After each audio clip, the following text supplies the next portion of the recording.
Hey there, it's your girl Tennessee Cutie coming at you with a special for RuPaul's Drag Race. Can't even talk. RuPaul's Drag Race Season 4, Meet the Queens.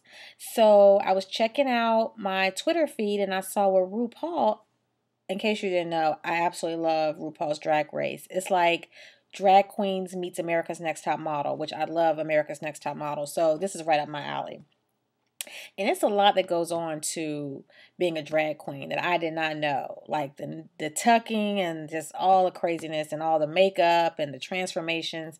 It really is entertaining, but it's also educational. Like I just had no idea about all this stuff. But I love the girls. I love watching them transform themselves. And I watch this show faithfully. And I just saw that the new queens have been revealed, and I'm going to give a quick rundown of each of them if I can within my time limit. So we have this one chick that I like. Well, they're all dudes, but I'm going to call them chicks for you. One queen that I like, her name is Willem. Willem is based on her little blurb that we got, I think she's going to be my favorite because she's like an actress too, and she was in Sex and the City. I don't know if you watched Sex and the City, but she was in the episode where Samantha had just moved to the meatpacking district, and she was being disturbed every night by a pack of queens out in front of her window. And so she kind of got into a shouting match with them. Well, Willem was one of the queens that was downstairs, part of that group, that was yelling back at Samantha. So I do remember that episode, and I actually went back and watched my Sex and the City episode, so I'm excited to see her on the show. Now, I'm telling you, these queens are fierce. They can do everything. They can sew. They can paint their faces. They have talent. Like, it's a real competition. Like, and I love competitions that, I like reality shows, really, where there is some prize at the end, and it's based on your abilities, like Project Runway, Project Accessory, America's Next Top Model, and now this Drag Race. Like, these show people's real creative talents, and so I like it. So then you have this other chick named Sharon Needles. Now this queen, is like goth. She's got like the white painted face, the black eyes, like she gives you total like goth. Like I think she's gonna be real, like over the top.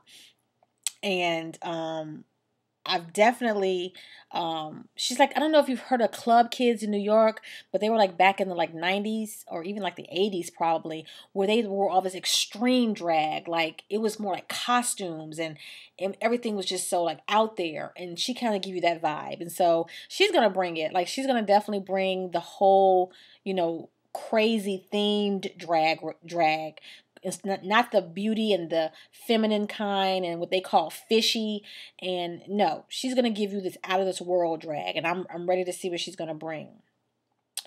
Then you also have this one queen from Puerto Rico called Madame LaQueer. Madame LaQueer's body is shaped like a Teletubby, but my girl is going to bring it. Like she's got the attitude, she's got the fierceness, the ferociousness, like she's ready. And always they have a drag queen from Puerto Rico on the show from season 1 up till now, and they're always like really good. Like their makeup is flawless. Like they must have a class in Puerto Rico on how to be a drag queen because these chicks are flawless. But they have one drag queen named Latrice Royale. Now I'm afraid to see with the male. Now, if you haven't watched RuPaul's Drag Race, what happens is they come in drag. But then when they're in the workroom, like preparing for the show or preparing for the runway for the show, they're given like a theme. Like this week, you're going to have to be superheroes. So when they're in the workroom preparing their superhero costumes, they're all in their male form. And so then they transform into the drag queens, and then they come out on runway, and then you have everybody's competing with based on the theme and your look and all of that. And then the bottom 2 of each show have to lip sync to a song for their life. It's called Lip Sync for Your Life. And these chicks have to lip sync for their life, and one of them ends up going home. So you get to see the boy side and the drag queen side. Well, I cannot wait to see the boy side of this Latrice Royale because the female side, the queen side, is looking a hot mess. This chick looks a mess, and the voice is so deep, and I'm ready to see that transformation. I really am.